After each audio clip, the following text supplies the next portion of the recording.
a todas y todos los participantes en primer lugar y a nuestro invitado, pero quisiera recordarles que ya se cumplieron 2 años de esta actividad y también recalcar los siguientes puntos. Un agradecimiento muy especial a la Universidad de Flensburg y a la Universidad de Barcelona. Y no puedo dejar de mencionar también el ambiente berlinés que representa nuestro querido Rafael y el ambiente barcelonés que representa nuestra querida amiga y colega Romy, que siempre han sido em, lugares culturales que han facilitado tanto los encuentros con mucha diversidad y mucho apoyo. Eso es lo primero. Lo otro, destacar la versatilidad temática, el pluralismo, pero también la diversidad de participantes. Ese es un punto. Y por último, una dimensión que para nosotros no es menor, que sintetiza o refleja muy bien el título de nuestro coloquio de teoría social. Esto es el intento de indagar de cómo la teoría logra generar abstracciones conceptuales que den cuenta de procesos empíricos emergentes. La generación e innovación conceptual para dar cuenta de procesos emergentes muchas veces exige de una gran serenidad y mucha distancia analítica, y eso en nuestros ambientes no es fácil. Y las conferencias realizadas hasta ahora dan perfectamente cuenta de ello. Ese sería este saludo a propósito de nuestros 2 años de trabajo y convivencia, y una vez más recalcar el trabajo de Romy y Rafael. Muchas gracias.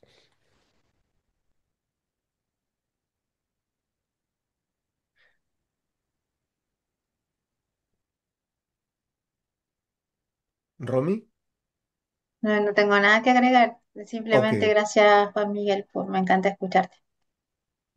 Bien, entonces voy a comenzar con la presentación de nuestro invitado, em, que engalana la sesión del día de hoy. Ya perdí un poco el número de qué sesión es. Debe ser como Es la la, 22, la 22, ya, perfecto. o Eh, 23, depende si contamos la suspendida, pero Ujú. Muy bien. Y bueno, hoy día estamos con Gonzalo de la Maza.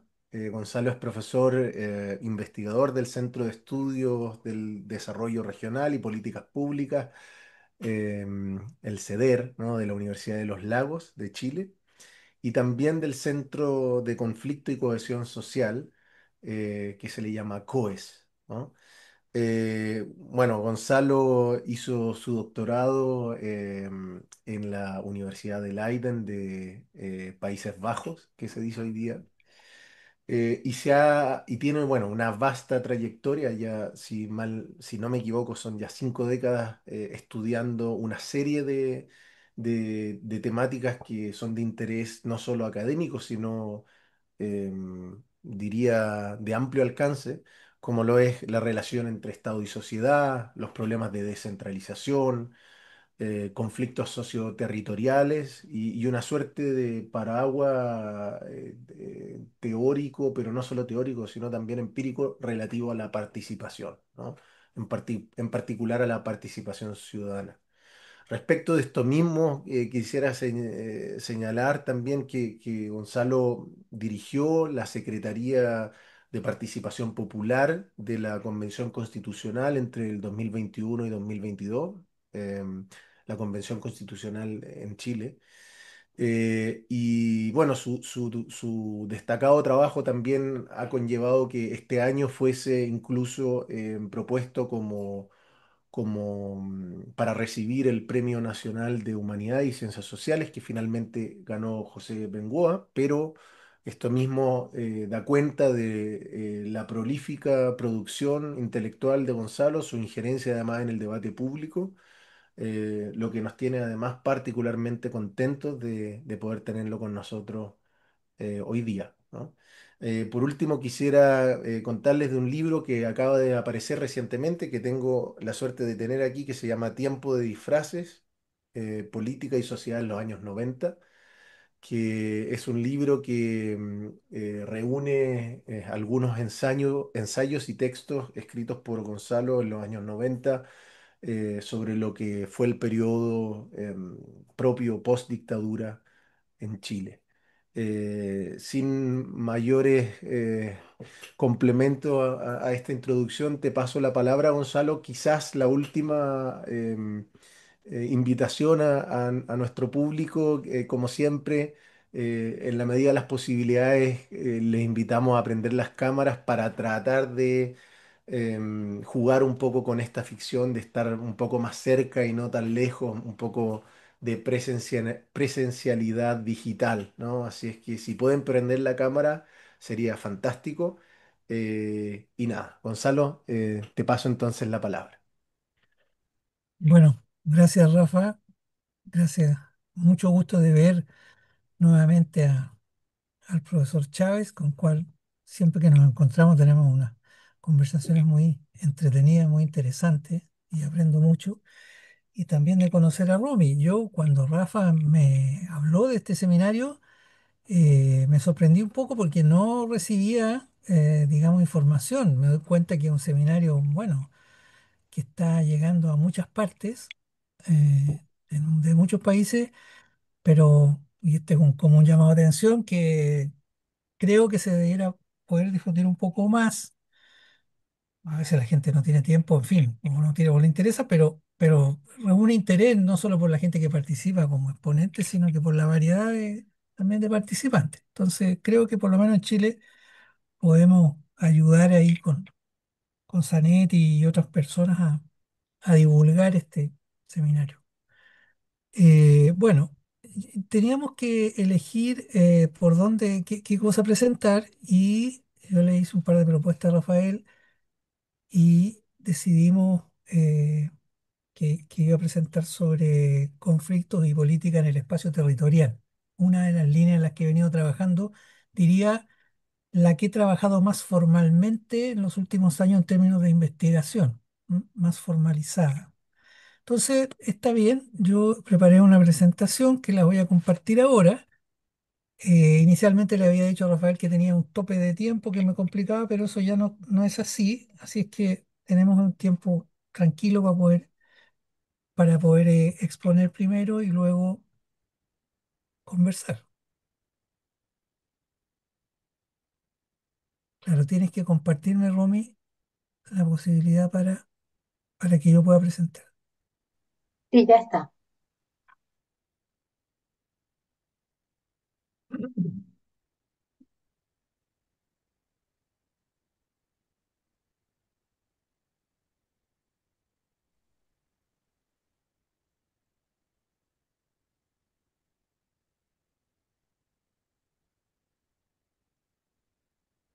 Entonces, yo les voy a explicar lo siguiente. A ver, más o menos cómo lo vamos a hacer. Coloquio, dijo Miguel Quera, y no seminario exactamente. Coloquio me parece más entretenido. Eh, entonces, esto va a ser lo que yo voy a presentar. Primero, voy a presentar un poquito la agenda de investigación que está detrás de los datos y los planteamientos. Después, ¿por qué estoy hablando de conflictos socioterritoriales? ¿Por qué serían importantes, digamos? Y lo que he aprendido, hemos aprendido, los equipos que hemos trabajado, de cómo estudiarlos, cómo los conceptualizamos y cómo los estudiamos. Y después les voy a presentar dos cosas que son complementarias y espero que alcancemos. Primero es los resultados de investigación en un trabajo que se hizo sobre qué es una fracción de esta línea, este proyecto más grande, que es la protesta socioterritorial en Chile entre 2008 y 2020. Básicamente voy a mencionar los rasgos y voy a mostrar las tablas así al pasar para que las vean nomás, pero no para explicarlas. Finalmente, incluí en lo que estoy trabajando ahora, en el proyecto que estoy trabajando ahora. Entonces tengo ganas de recibir retroalimentación y por eso lo incluí. Ahí no hay resultado todavía, solamente un planteamiento. Entonces vamos a ver si logramos y si yo, bueno, llegaremos hasta un cierto punto y después pasamos. Entonces, el primer proyecto fue hecho con Antoine Mayé y Cristian Martínez. eh, y se llamaba Lo que los conflictos producen. Y la idea de ese proyecto era salir del como el concepto usual, que es, por lo menos en Chile es muy vigente, de que el conflicto es un problema. El conflicto es una complicación que hay que tratar de resolver para poder volver a la vida normal, digamos así.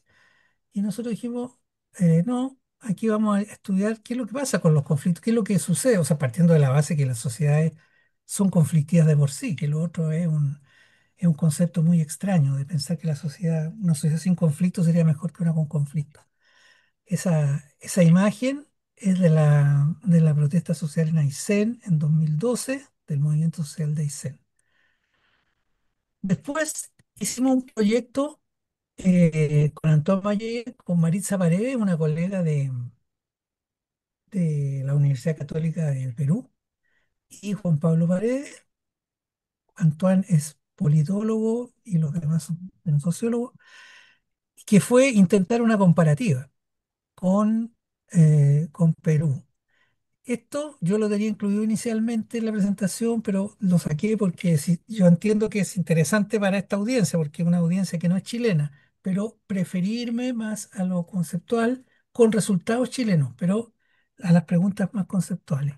Y por eso me hizo dejar esto un poco fuera, va a aparecer de repente, pero saqué esta parte. Eh, Entonces, ¿por qué hablar de esto? Entonces, el punto, ¿por qué andamos interesados en estos conflictos socioterritoriales? Y después voy a llegar a dónde, cómo los conceptualizamos, qué es un conflicto socioterritorial. Pero la idea básica es que, en principio, aunque no hay datos duros sobre cantidades de conflictos a lo largo de la historia, sin embargo, da la impresión de que al menos en el área andina de América Latina, se han multiplicado los conflictos que se originan en territorio y en territorios que no son usualmente los que producían las transformaciones políticas y las situaciones políticas más importantes en el pasado. O sea, y eso lo asociamos con el boom extractivista, esa es una simplificación eso del boom extractivista, pero lo usamos, el extractivismo lo usamos, y el neoextractivismo que se llama, lo usamos como un telón de fondo. O sea, en general, las economías latinoamericanas tienen una base, no todas, pero la mayoría, una base de explotación intensiva de los recursos naturales con fines de exportación, y ese es el telón de fondo. Sin embargo, no, no hacemos una, una especie de decir, bueno, todos estos conflictos que surgen se deben a esto porque la dinámica de los conflictos tiene otras cosas entre medio, no solamente el hecho de que haya una explotación intensiva de recursos naturales. Entonces, si bien es el telón de fondo, el que existan conflictos o no y la forma que estos toman obliga a un análisis que no basta con la idea del extractivismo intensificado. Entonces, lo interesante es que aquí surgen nuevos actores, hay conflictos en nuevos lugares, nuevos temas y nuevas formas de mediación. Entonces, nuestra pregunta es, ¿hasta qué punto están cambiando las vías de politización? En un tipo de conflictos que por su definición inicial no tendrían por qué ser políticos. O sea, un conflicto local entre una comunidad o unos productores y una minera, es un conflicto se disputan unos recursos que son escasos y bueno, y pueden llegar a un acuerdo, una compensación, puede haber un conflicto pesado, pero no necesariamente politizado, porque es local, es particular. Yo soy el productor y tengo el problema. Entonces no. Y sin embargo, y este es el punto de partida de la agenda, sin embargo, esos conflictos locales, incluso aislados en lugares no urbanos, medios lejanos, de poca importancia, incluso económica a veces, sin embargo, están teniendo consecuencias políticas, están teniendo efectos, impactos, hay cambios.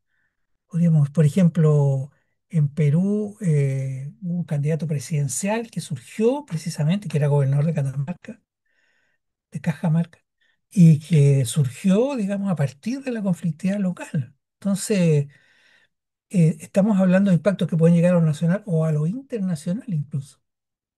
Bueno, entonces, a diferencia de estudiar el conflicto sindical o los movimientos estudiantiles o incluso los nuevos movimientos sociales, el ambientalismo y el feminismo y qué sé yo, esto es nosotros no le llamamos movimiento social, en primer lugar. O sea, es una pregunta si se trata o no de movimientos sociales.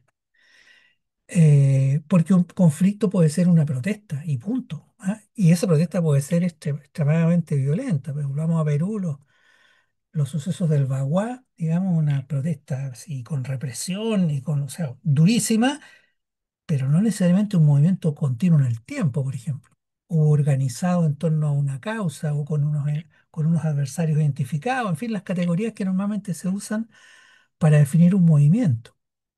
Entonces lo dejamos en interrogante más bien y decimos, bueno, esto está entre la protesta, salieron los pobladores o sea, de estos que vimos ahí en Coyhaique, ¿no? Y se manifestaron y un movimiento social estable que permanece, en fin, que tiene unas causas. Entonces, nuestra investigación nos ha llevado a decir, en la parte descriptiva, decir, lo que vemos en general son coaliciones, primero, más que movimientos sociales, que sería, de acuerdo a Jung, una categoría, digamos, inmediatamente inferior en términos de articulación, pero además son coaliciones asimétricas. En torno a estos conflictos se articulan actores muy diversos entre sí. Pueden ser productores dueños de tierra, puede ser gente que no tiene tierra. De partida están las mineras multinacionales. En Chile hay un proyecto chileno-argentino que es de minería del oro, que es Pascualama. Y Pascualama es de la minera Barrick, la minera más grande, de oro más grande del mundo. Pero está en Alto del Carmen, un lugar que, si no fuera por ese conflicto, probablemente el 99,9% de los habitantes de Chile no sabría dónde queda Alto del Carmen. Entonces, pero ahí está. O sea, esas coaliciones se generan, pero además se mueven. ¿Ah? Su geometría es variable, no es estable. Claro, hay núcleos de activistas que pueden permanecer, pero hay momentos en que esto tiene una amplia adhesión, otros que no.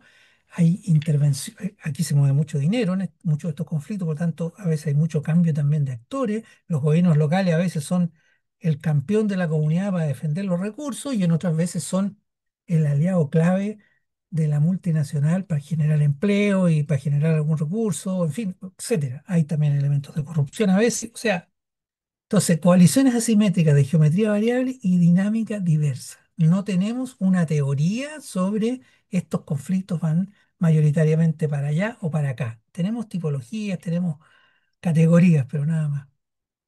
Normalmente, para que agreguemos elementos que nos han aparecido en la investigación, se trata de conflictos que tienen acción multiescalar, desde lo estrictamente local hasta lo internacional, pasando por los gobiernos locales, por los gobiernos nacionales, etcétera. Son de suyo, muchos de ellos son de suyo multiescalares. Aparentemente son locales, ¿ah? Estrictamente, porque lo que se contamina es el agua de ese lugar, digamos, ¿no? Pero en realidad están de suyo y están involucrando actores de muchas escalas. Eso los hace particulares, todas estas cosas los hacen particulares también. O sea, no completamente particulares, pero no son un tipo de movimiento del tipo todos estamos afectados por un tipo de problema, no sé, nuestros salarios son bajos y por lo tanto vamos a la pelea sindical para conseguir salarios más altos, condiciones mejores de trabajo. Ahí o no tenemos vivienda, entonces nos organizamos para pelear por la vivienda, ¿ah? Por los planes habitacionales. Acá no, po. Acá tienen estas otras condiciones. Normalmente son de baja institucionalización, por lo menos los casos que yo conozco. O sea, puede que haya unos países en que sea mayor, pero ni en Chile, ni en Perú, ni en Colombia, ni en México están muy institucionalizados. Y los actores son de muy diverso tipo, desde la cooperación internacional, los bancos internacionales, las compañías, los gobiernos, etcétera. Bueno, y por último, lo último para decir en esta parte es que nosotros nos hemos orientado a estudiar las consecuencias de los conflictos, que por lo menos cuando empezamos eran menos abordadas. Ahora yo diría que hay más trabajo, ¿ah? Pero había más sobre el origen de los conflictos y sobre la dinámica, pero menos sobre las consecuencias. ¿Qué pasa después de eso? Y esa es la pregunta nuestra. Y esas consecuencias, por supuesto, y aquí viene, yo no voy a hablar de todo esto, pero pueden ser a distinta escala, desde lo local para arriba, en distinto tiempo. Una cosa es el efecto inmediato, un conflicto, otro es el efecto a largo plazo, su orientación, las mediaciones. O sea, aquí hay una gran agenda, ¿no? Yo voy a mostrar solamente el esquema con que trabajamos. Hay cosas que dependen de los conflictos mismos y sus actores y otros de las estructuras de oportunidades. Para eso nosotros en el segundo proyecto introdujimos los conceptos de acumulación y combinación, que los voy a explicar después para no alargarme acá.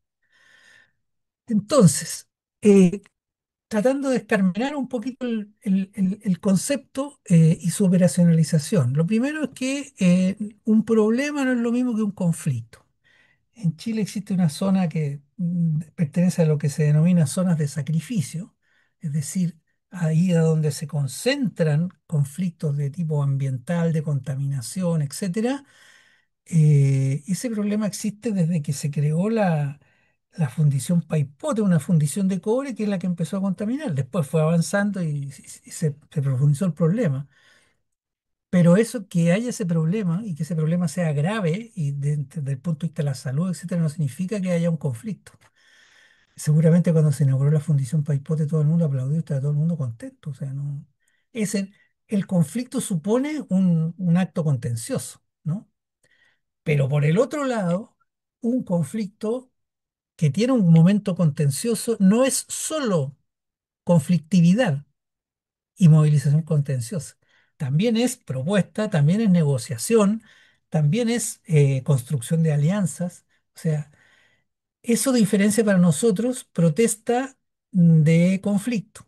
¿Ah? Aunque yo les voy a mostrar resultados de un estudio de protesta, pero protesta sería la acción movilizadora directa, ¿no? Salimos a la calle con pancartas, cortamos el camino, en fin, distintas formas. Pero los conflictos son una articulación de distintas acciones de diferente tipo, estrategias judiciales entre medio, en fin.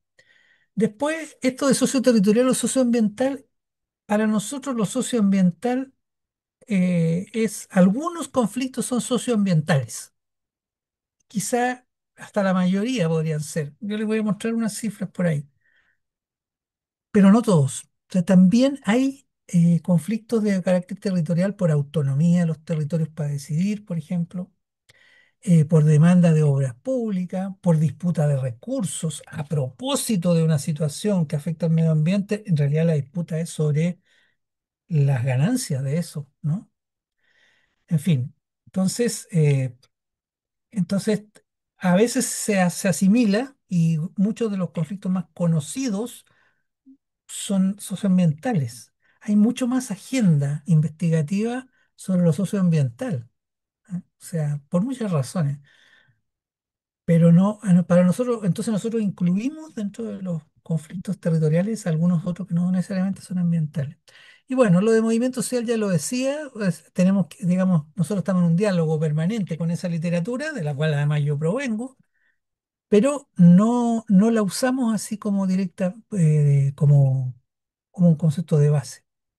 Bueno, después viene la cuestión operacional, o sea, cómo construir y también un enfoque. A nosotros nos ha interesado las visiones agregadas, o sea, el conflicto social en Chile y Perú, o sea, estamos hablando del conjunto.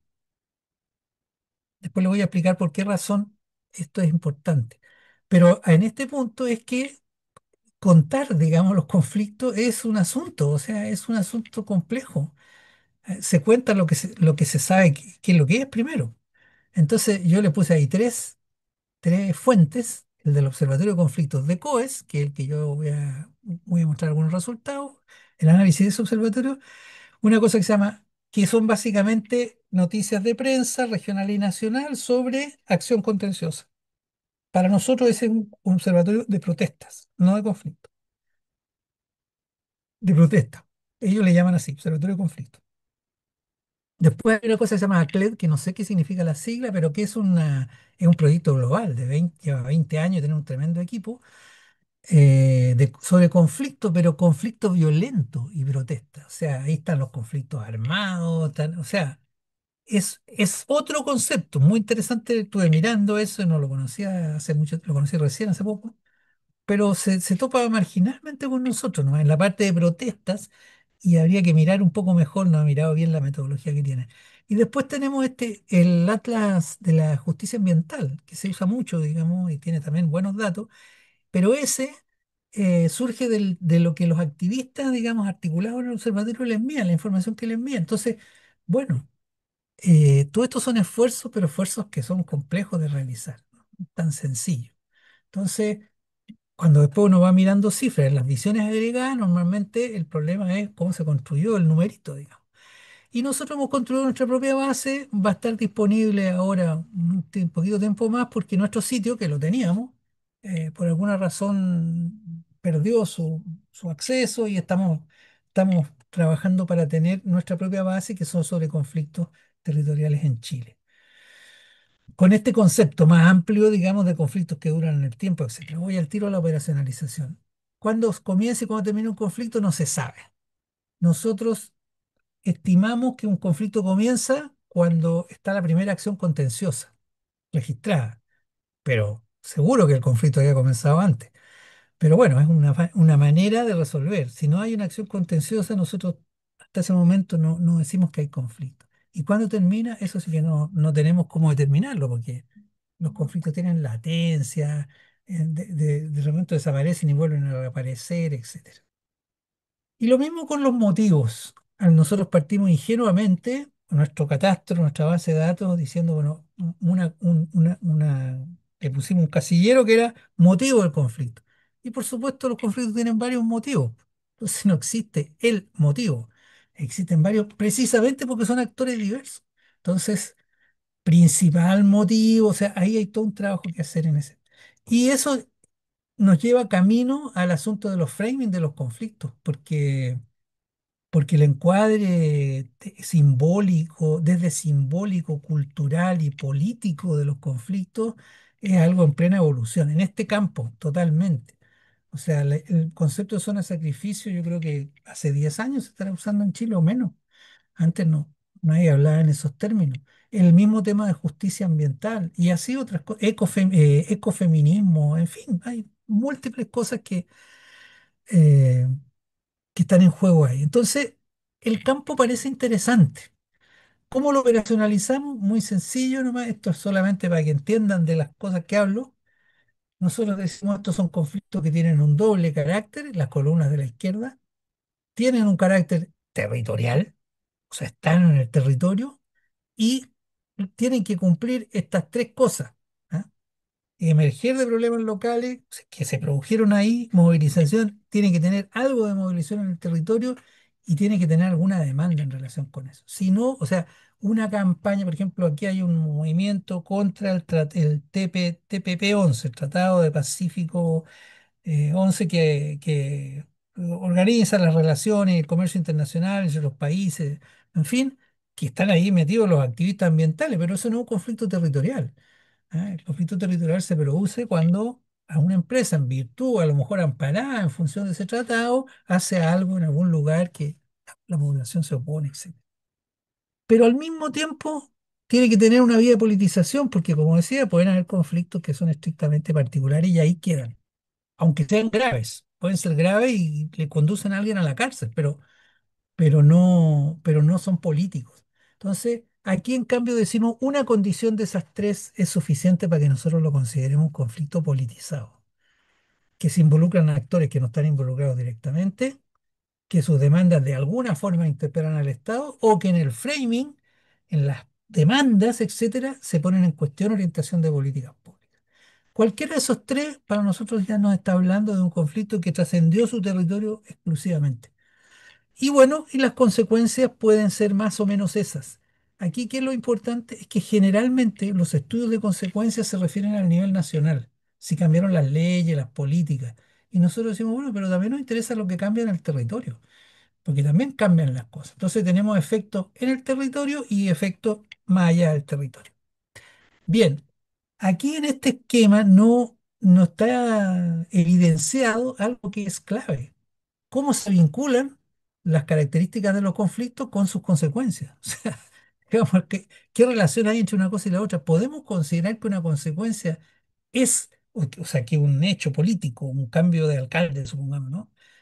O un nuevo programa, es resultado de un conflicto. A lo mejor más o menos uno dice, sí, parece que sí, pero ¿cómo lo estudia? Porque la cadena causal puede ser muy extensa y pueden haber muchos otros elementos involucrados.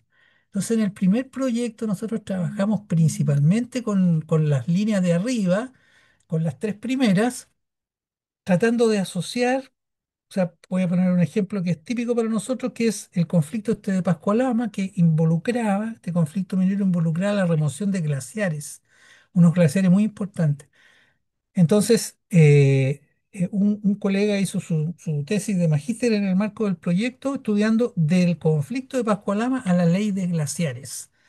Bueno, lo que él encuentra es que entre medio de las dos cosas hay muchos otros actores que no son del territorio, hay otras negociaciones, en fin. Y por lo tanto, uno podría decir, si no hubiese existido Pascualama, probablemente no habría habido ley de glaciares.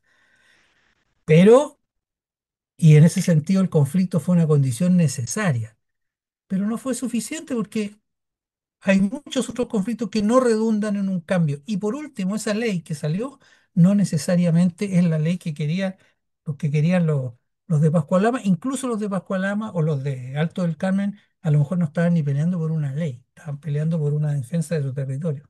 Entonces, ojo ahí. Entonces, ¿qué hicimos? Introdujimos estos dos conceptos en el segundo proyecto que fueron acumulación y combinación. ¿Qué significa decir que cuando los conflictos en un mismo territorio se intensifican se amplía la cantidad, una acumulación territorial, por ejemplo, esas zonas de sacrificio, entonces vamos a decir, es más probable que tenga consecuencias. ¿Ah? Pero ya no es un conflicto, sino que es la acumulación. Y por otro lado, la acumulación puede ser sectorial. En Chile, el principal sector económico es la energía, donde existe la mayor cantidad de conflictos. Entonces, la política energética cambió durante el segundo gobierno de Bachelet, en parte, decimos nosotros, por esta conflictividad. Pero no es, no está demostrado que sea así. Uno tiene que demostrarlo. Entonces, decimos, la acumulación sectorial también es no un predictor exactamente, pero nos hace pensar que puede haber más consecuencias. Y hay otro concepto que es combinación, que es cuando el conflicto mismo se vincula con condiciones extraterritoriales que favorecen tener consecuencias.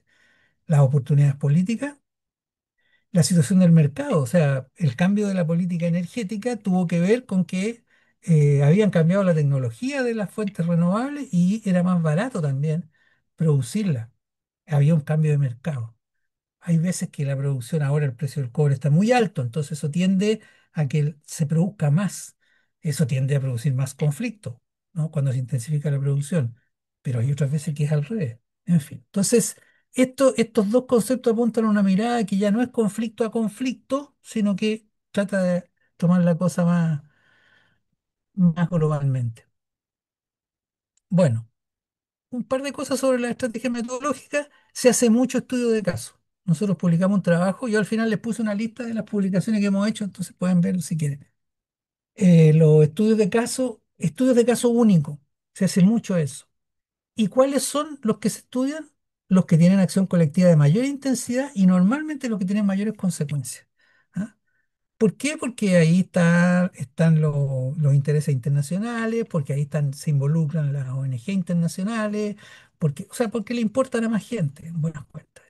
La prensa también se vuelca sobre eso, pero el problema de eso es que el caso que le llaman a veces emblemático es todo lo contrario de emblemático. Es más estudiado y es más visible porque es diferente a los otros, porque logra más impacto. Uno puede aprender mucho de esos casos, pero son casos nomás. Entonces, eh, a nosotros nos interesa la visión agregada para tener una visión más macro de esto. Y no solamente la que puede surgir en el caso de Chile, por ejemplo, del conflicto de Pascualama y del conflicto de las centrales eléctricas de Hidroaicén, que son los casos más estudiados. O sea, de eso hay bastante. Y porque los casos no permiten generalizar, que es el otro problema, digamos.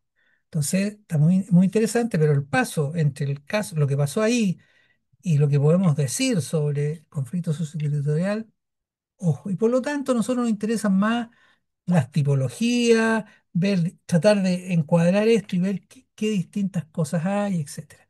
Y ahí viene el problema que le decía yo, cómo se atribuyen causas, ¿no? O sea, es muy difícil hacerlo, pero incluso aunque uno no haga un enfoque causal, igualmente tiene el problema de vincular las consecuencias con los conflictos y ahí estos conceptos nos han servido un poco para eso.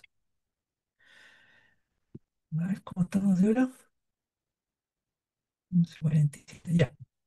Entonces, eh, muy brevemente, aquí nosotros aplicamos algunas de nuestras categorías, pero al Observatorio de Conflictos de COES, que es, como les decía yo, un observatorio de protestas, de eventos de protesta. Porque igual, aunque no sean conflictos en el sentido que nosotros decimos, sí es interesante, porque hay pocas fuentes de esto, ¿no? No hay tantas fuentes confiables. Entonces, bueno, el punto, cómo relacionar esto, ya dije, hay estudios de caso en primer lugar y de conflicto socioambiental, más que del conflicto socioterritorial, ya les voy a mostrar números. Entonces, eh, ¿cómo podemos usar esta base para tener una mirada sobre esto? Entonces, bueno, aquí lo que se hizo fue comparar ese componente del observatorio que se refiere a las protestas socioterritoriales, es decir, elegimos las categorías del observatorio que nos permiten, que operacionalizan eso que nosotros sería protesta socioterritorial, con relación al resto de las protestas. O sea, la pregunta es, ¿tiene alguna pauta un poco diferencial esta protesta de las otras, de las sindicales, etcétera? ¿Y qué pasó en la revuelta? Yo ahí voy a dar un par de cositas nomás porque, por razones de tiempo.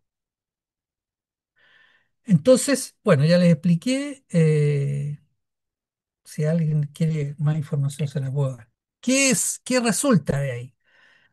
Que algunas características son compartidas con las protestas en general, digamos, como por ejemplo el distanciamiento del conflicto respecto a los partidos políticos. Pero ustedes van a ver que es diferente en este caso y que no siempre ha sido igual. O sea, en este periodo 2008-2020 ha cambiado también. ¿Qué sería más propio de esta protesta en este análisis? Primero, es un conflicto más situado, más descentralizado, podríamos decir. Tiene mayor presencia en regiones no metropolitanas y en territorios rurales que el resto de la protesta, que es el punto de comparación. Su objetivo, sus targets, a donde dirige su acción, tienen mayor componente local, mientras los otros conflictos en general apuntan principalmente al gobierno nacional. Aquí tenemos a los gobiernos locales y a los regionales, y también a las empresas directamente, cosa que no sucede con los otros conflictos. Sus tácticas son menos disruptivas.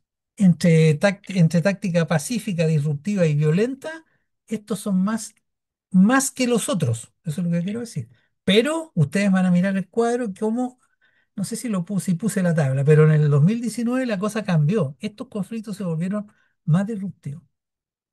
Y la presencia de los partidos políticos fue fuerte hasta el 2014. No fue siempre ajeno a este tema. Ahora, ustedes van a ver, cae claramente. Y por último, una cosa bien interesante, porque ya ese debate ha salido ahora recientemente a propósito de un trabajo de Alfredo Ibañez y otras personas, que lo que llamamos el estallido social, o sea, la manifestación de los estudiantes secundarios, que culminó el 18 de octubre del 2019 con una gran movilización de la gente y después dio lugar a la revuelta. Aquí uno ve que había una conflictividad socioterritorial local previa, inmediatamente previa, que había crecido. Entonces eso lo voy a mostrar porque es interesante. Y por último, ya lo dije, no tenemos nosotros una tesis sobre orientaciones comunes en general de estos conflictos, por lo menos que podamos sustentar empíricamente. Y por lo tanto, tenemos que construir interpretaciones, dialogar con los actores, etcétera. ¿De cuánto estamos hablando? ¿De cuántas protestas registradas en medios de comunicación nacionales y regionales estamos hablando? Esto más o menos son 2.000 eventos de protesta en 10 años, ¿ah? Entre 2008 y 2019, 11 años quizás.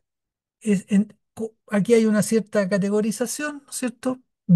Y aquí uno ya puede ver que, por ejemplo, la infraestructura urbana y las carreteras son un punto fundamental de la protesta.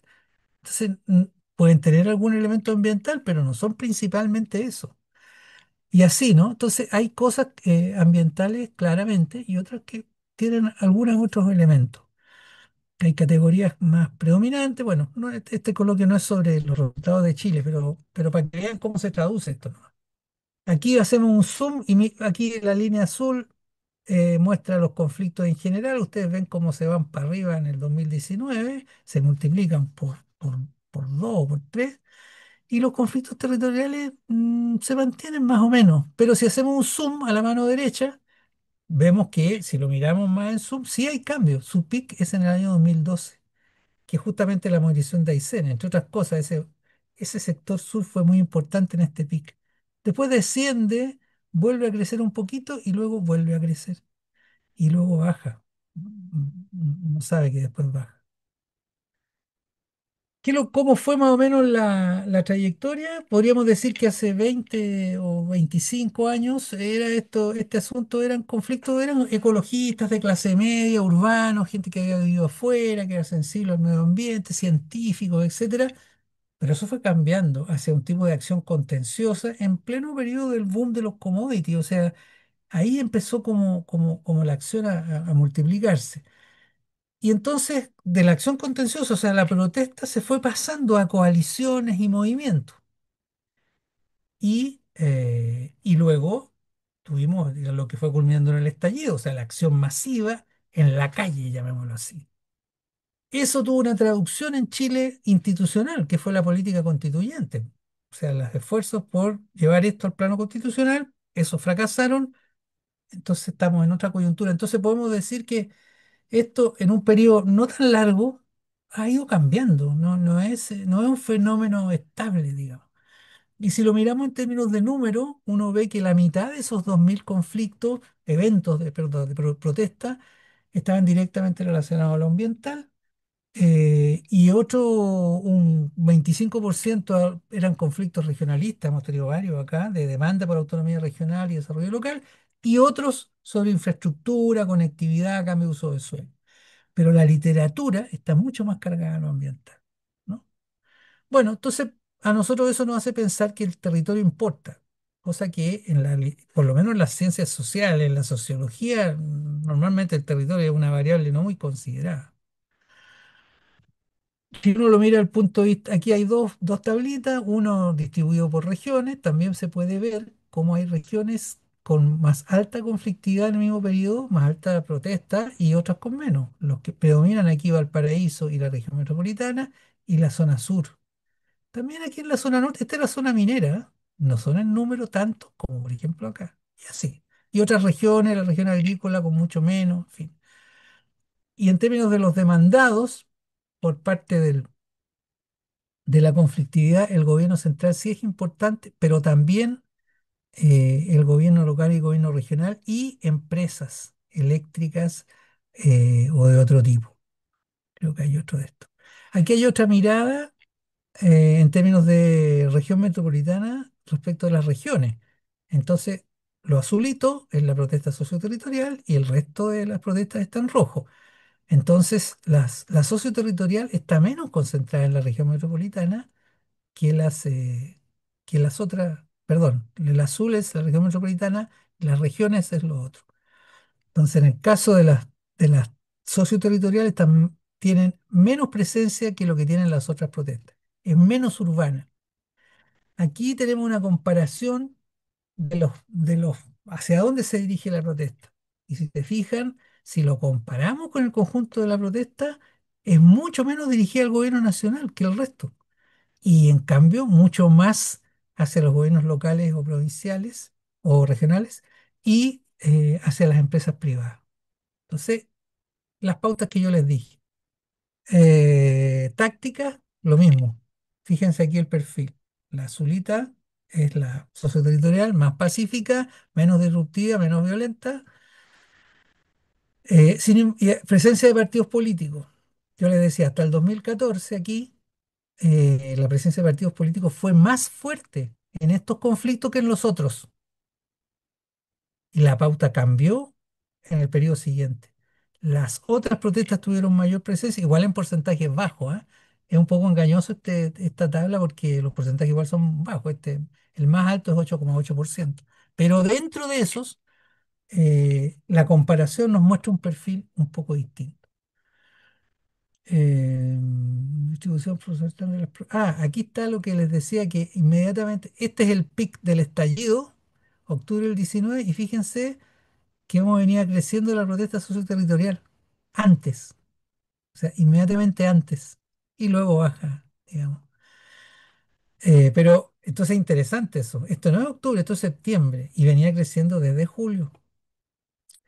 Distribución porcentual de la protesta en la revuelta rural urbano, de nuevo, durante la revuelta, en las protestas en el ámbito rural son estas, ¿no? Esto es lo que hay, perdón.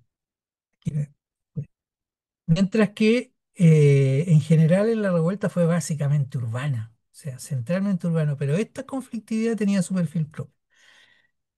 Listo, terminemos contándoles el proyecto de ahora. Esto empezó ahora 2000, a mediados de este año y vamos a trabajar hasta 26, 27, hasta comienzo del 28. Y esto se refiere a una dimensión específica que no he abordado yo aquí, que es la institucionalización. Aplicado a esta misma base de datos actualizada, ¿qué de esto se institucionaliza? ¿Y por qué es importante esto? Porque el problema de la institucionalización en la sociedad contemporánea es un problema en general. ¿Ah? O sea, las capacidades, las posibilidades de que las cosas se institucionalicen, se vuelvan estables y que la transformación además se institucionalice, pareciera ser cada vez más efímera, más líquida, diría Bauman, etcétera, ¿no? Entonces, ¿qué pasa? Que la acción colectiva es más explosiva incluso, y sin embargo sus posibilidades de institucionalizar el cambio pareciera que se han debilitado, ¿no? Entonces, eh, entonces como que las variables claves de articulación, digamos, de lo social, ¿ah? La externalización de la acción, su objetivación en un sistema o en algún tipo de orden y luego su internalización por los sujetos, parece estar complicada. Y por lo tanto, nos interesa ver entonces muy bien, miremos un periodo más largo, esta conflictividad ha logrado algo de institucionalización y de qué manera. La sociología normalmente usa un concepto de institucionalización que es este de Hodgson que aparece aquí, y cuando se aplica a la acción colectiva es cuando se pasa de la acción colectiva a la institucionalidad política, ¿no? Se constituye un partido, etcétera. Bueno, nosotros lo que vemos aquí es otra cosa, no es eso. Hay algo de eso, pero hay otras cosas. Entonces, por lo tanto, más bien usamos un concepto que nos permita estas dos cosas que establecen Natalucci y Pagliarone, ¿no? Cómo se vinculan estos espacios de movilización con los de régimen político y, y cómo se reconocen los distintos efectos que hay. Y estas cosas pueden pasar de abajo hacia arriba, desde la movilización hacia la institucionalidad, o de arriba hacia abajo, ¿no? Como oferta de participación, respuesta ante los conflictos, etc. Entonces, la acción colectiva se ha transformado, la sociedad se ha transformado y las modos de institucionalización también. Entonces, ¿qué vamos a ver? Vamos a ver acción contenciosa de carácter público que está orientada a transformaciones de distinto orden, ¿no? Pero que se ha ido descindiendo de la política institucional. Es el gran, yo participé en un libro que coordinó Manuel Antonio Garretón acá que se llama La Gran Ruptura. Y es esa la ruptura, en el caso chileno. Entonces, la acción colectiva, pero esto no pasa solamente en Chile, por supuesto, se tiende a separar la acción colectiva de la organización y al mismo tiempo, entonces, y al mismo tiempo las organizaciones también se separan de la acción. O sea, una acción con baja organización y una organización con baja acción, digamos. Bueno, ya dije, y los repertorios son variados, etcétera. Cada vez pareciera ser más escasa la coordinación, la continuidad de la acción y además las mediaciones no están en territorio, hay como otra problemática, digamos, respecto de eso, que, no, que ha ido cambiando la forma como estas mediaciones se dan, digamos. Y entonces, ¿qué es lo que importa? Esto se puede discutir en sí mismo. Lo que importa es que todo eso dificulte, condiciona las posibilidades de institucionalización. ¿Y qué es lo que estamos proponiendo hacer? O que empezar a hacer, pero me interesa la reacción que hay sobre estas cosas, es que veamos las cambiantes relaciones entre lo social, especialmente la civilización, y la institucionalización política en estas condiciones de sociedades bajo impugnación. ¿Cuáles son las principales modalidades? ¿Cuáles serían? Eso es lo primero, un objetivo de carácter descriptivo. ¿Cuáles son? ¿Y de qué manera, y cuáles son los procesos mediante los cuales se conforman? ¿Qué resultados obtienen? Toda esta tendencia autoritaria dice, no, no tenemos que institucionalizarnos, porque eso es, muchas veces pasa eso, es entrar en un juego que no nos sirve, no nos conviene. ¿Cómo han sido esas trayectorias? Considerando que en Chile ha habido un cambio bien significativo con el tiempo. Ya voy a mostrar un cuadrito más claro de eso. Entonces, y lo último es que a nosotros nos parece que nos basta con la idea de ingresar las demandas a través de representantes al Estado, ¿no? O sea, tiene diferentes consecuencias. Entonces, ni tampoco construir una organización exclusivamente.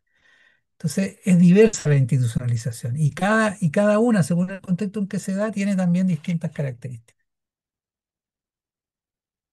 Entonces, nos vamos a estudiar, estamos empezando a estudiar tres circuitos de intermediación mediante los cuales esto se produce. El político representativo, aquí lo que está detrás de esto son trabajos principalmente de Adrián Gursa Lavalle y Grisela Zarenberg, pero adaptados, no exactamente las categorías que ellos proponen. eh, el circuito político representativo, que es como la institucionalización clásica, ¿no? Participar en elecciones, levantar candidatos, generar partidos, movimientos políticos, luchar por el poder. Un segundo circuito sería el institucional participativo, que es esta oferta de participación que desde el comienzo del siglo XXI más o menos se ha estructurado en América Latina, ¿no? A través de mecanismos de democracia directa o de democracia participativa, participación en cuestiones de política pública. Y por último, incorporamos aquí el social, que llamamos social autónomo, que son estas organizaciones que se crean, coordinaciones para influir en las decisiones, pero no se integran al Estado, ¿no? Dialogan con el Estado, pero no se integran necesariamente. Los dos primeros normalmente tienen más estabilidad y tienen normas jurídicas entre medio. Normalmente vienen desde arriba, ¿ah? Como respuesta. No siempre, pero... Y el tercero, en cambio, es más variable, es más directamente relacionado a la acción y no siempre es jurídicamente sancionado. Por supuesto, toda institucionalización tiene un grado de tensión, ¿ah? Porque rutiniza, porque legaliza representantes y la gente no quiere representantes, porque genera burocracias, porque hay plata de por medio, porque hay continuidad frente a algo que es cambiante, etcétera. Entonces, podríamos decir algo así como que si uno no construye algo de institucionalización es muy difícil que obtenga cambios, pero cuando construye institucionalidad también se compra algunos problemas, ¿no? Entonces, eso hay que considerarlo como una atención propia del proceso, no como algo, digamos, es algo que tiene que estar y ver cómo es. Y probablemente, según los contextos que se dé, es la eficacia, llamémosla así, que esto puede obtener. Terminemos con el cuadrito de cómo estamos trabajando. Estamos en este momento en la primera línea. Bueno, fíjense en la línea azul oscuro arriba, es que las etapas que nosotros distinguimos, ahora vamos a trabajar entre 2011 y 2024, 25. O sea, la etapa de impugnación desde la emergencia del movimiento estudiantil y por la educación pública en 2011, en otros países también fue el 2011, hasta el 2019, la etapa que llamamos de impugnación. Los movimientos sociales fueron activos, etcétera, etcétera. Se llegó al estallido social, a la revuelta y luego a un momento de disputa constitucional, o sea, un momento de institucionalización tradicional más o menos, porque en Chile por lo menos nunca había habido a nivel constitucional y en otros países tampoco. Pero podríamos decir que se pasó a la arena institucional, político-institucional, regulada, etcétera. Y luego viene el fracaso de eso y por lo tanto la desmovilización, ya no una impugnación movilizada, movilizadora, sino que una desmovilización que son los últimos años. Entonces queremos ver, por un lado, una visión agregada, de nuevo, actualizar nuestra base de datos, pero mirando estos esfuerzos de institucionalización, ¿qué se hizo? ¿No? Y una encuesta de los liderazgos, que es lo que nos está dando más trabajo, porque hay que identificar los liderazgos, hay que convencerlos de que participen, etcétera. Y en eso estamos en este momento. Es la visión agregada. Y con esa visión agregada vamos a hacer después estudios de casos, pero de 3 casos que más o menos están elegidos por alguna de sus características. No me voy a referir a eso. Y que hipotéticamente en cada una de las arenas políticas que se han producido en Chile han tenido distintos comportamientos, distintos accesos. Desde uno cuyo dirigente es elegido gobernador regional en Valparaíso y luego reelegido, reelecto, sería institucionalización tradicional. Otro de fuerte movilización en la isla de Chiloé, pero sin institucionalización relevante aparentemente. Y un caso un poco sui generis que sería Magallanes, donde hablamos de institucionalización política parcial. Este proyecto va a ser acompañado de mucho debate con los propios movimientos, qué sé yo, y con los tomadores de decisiones, porque quiere como se- completar un ciclo de investigación y ponerlo en discusión en los sectores interesados, que hoy día no se sabe mucho cómo puede seguir. Aquí les puse una lista de publicaciones con sus enlaces para el que se interese por profundizar en esto. Eso es, estimados coordinadores. Per- Quedo abierto a preguntas, comentarios, críticas, etcétera. Perfecto. Muchísimas gracias, Gonzalo, por la conferencia. Que creo que llama no solo a la reflexión, sino a la discusión, ¿no? Así es que, bueno, los y las invito a formular preguntas o comentarios. Ahora tenemos un espacio de debate que nos gustaría aprovechar. Así es que les invitaría a levantar la mano de forma virtual con estos signos que aparecen ahí en Zoom. Y así podemos ir reuniendo 2 o 3 preguntas para que Gonzalo pueda responder. Si Te voy alguien a no... pedir 10 segundos para ir a buscar un vasito de agua, que Sí, hablé mucho y se me secó la agua. dale nomás, Gonzalo. Eh, um, También pueden escribir en el chat si quieren la palabra, quienes no encuentran el icono de la mano Eso mismo levantada. iba a decir, sí. O ahora viva voz en caso de que en este momento.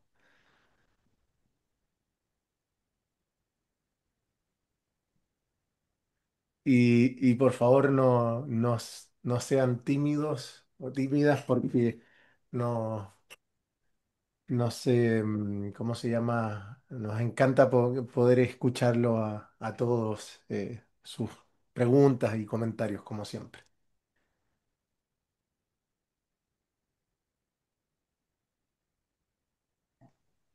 Después del break de este par de meses o casi 3, hay que reconectar con todo esto. Ah, sí, sí, porque tuvimos 2 meses de parate. Y nos vamos metiendo de nuevo en la lógica del seminario. Em,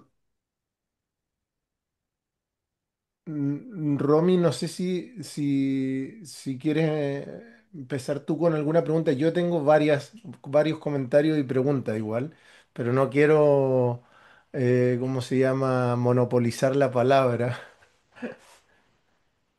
Ya bueno, si de aquí a que vuelva Gonzalo Ahí no volvió, No ahí sé, ya volvió. volví, aquí estoy, aquí estoy, Ah, aquí ya. estoy. Sí, a ver, yo sí tengo, pero me gustaría, Rafa, como adelantar que tengo una, pero seguramente pediré la palabra para otra porque quiero darle un poco de vuelta Dale nomás. al tema, ¿no? Varias cosas. Probablemente muchas gracias por la maravillosa presentación.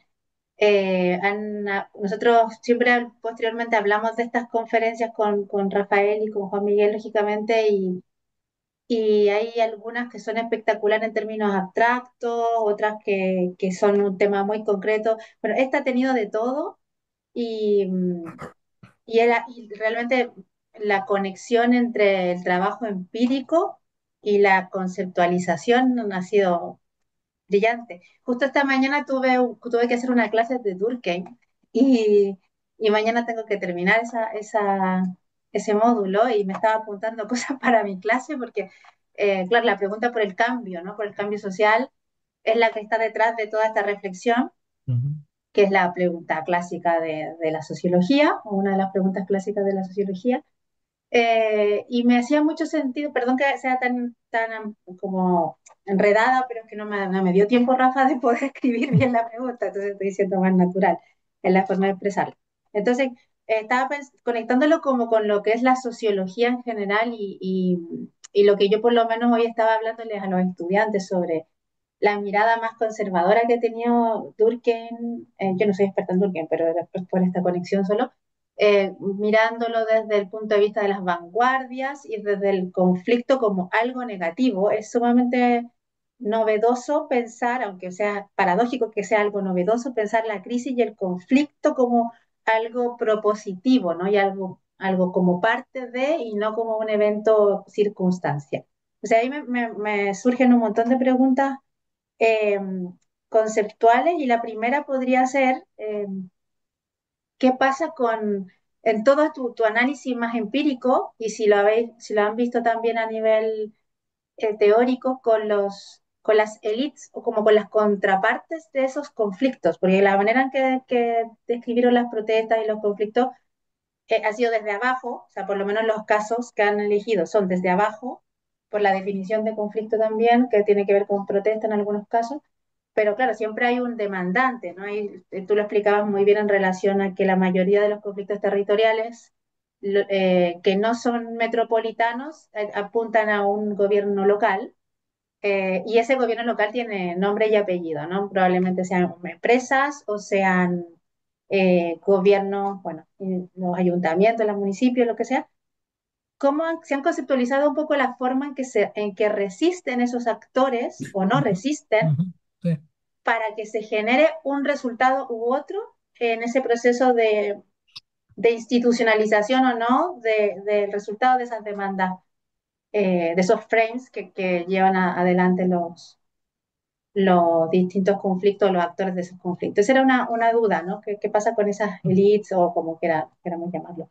Y la otra pregunta que me surgía era, pensando en el caso de Barcelona, principalmente yo trabajo en un grupo de investigación que es sobre temas territoriales, urbanos, no sé si hay alguien conectado de mi grupo, pero eh, es bien interesante porque creo que sería muy productivo pensar no en una comparación urbano, no urbano en el territorio chileno, quizás latinoamericanos, sino que cómo se dan las dinámicas urbanas en otras ciudades del sur global, por llamarlo de alguna manera, porque por ejemplo aquí pasan cosas muy interesantes que se generan conflictos territoriales a nivel de ayuntamiento.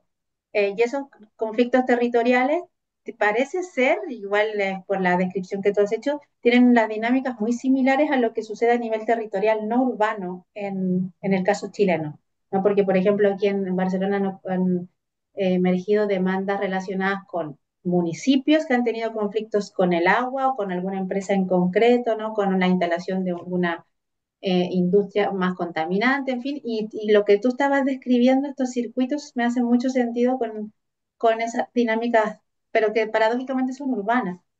Eh, Ese Ok, sería como el segundo sí. comentario. ¿Y cómo lo ves por qué, cuál es el motivo de que la revuelta urbana en Chile no tenga este componente como de exigencia de lo local, ¿no? Es que es curioso, porque al final la organización de lo local en la metrópoli, en la ciudad, también es a través del municipio. Entonces, ¿por qué se da en lo urbano esta demanda más global o más hacia el nivel central, que es lo que yo entendí, no sé si estoy en lo correcto, y no a nivel de los gobiernos locales o de los representantes locales? Bueno, eso es por ahora. Muchas gracias, Gonzalo.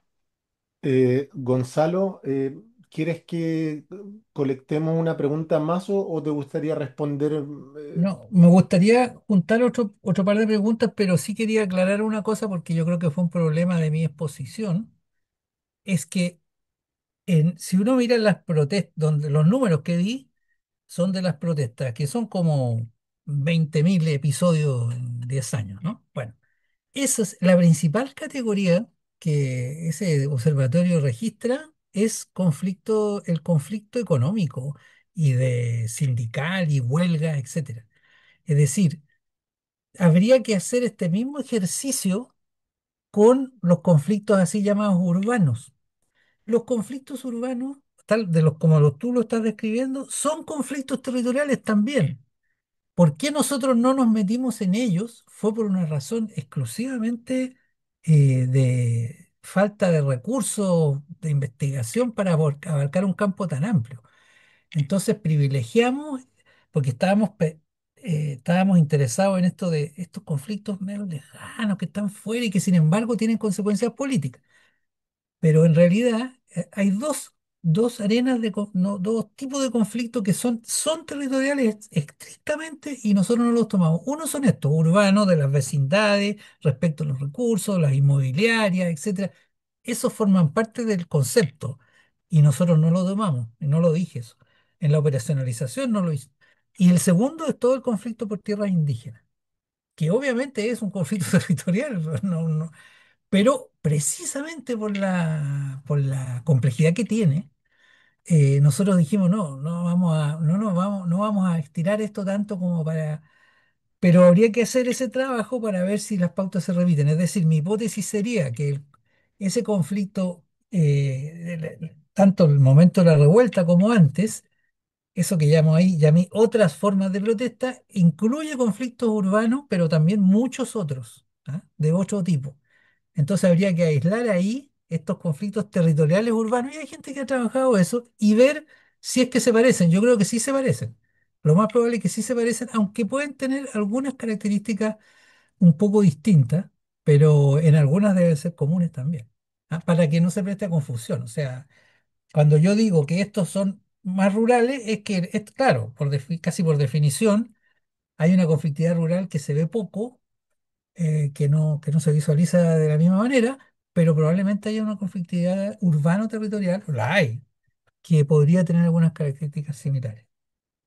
Era para aclarar eso nomás, pero las preguntas las voy a abordar después, pero creo que, por ejemplo, alguien había preguntado por el tema de cómo podría ser un consenso Estado-sociedad. Entonces yo, a propósito de la Miguel, pregunta de las élites, creo que el tema del Estado se puede abordar ahí también.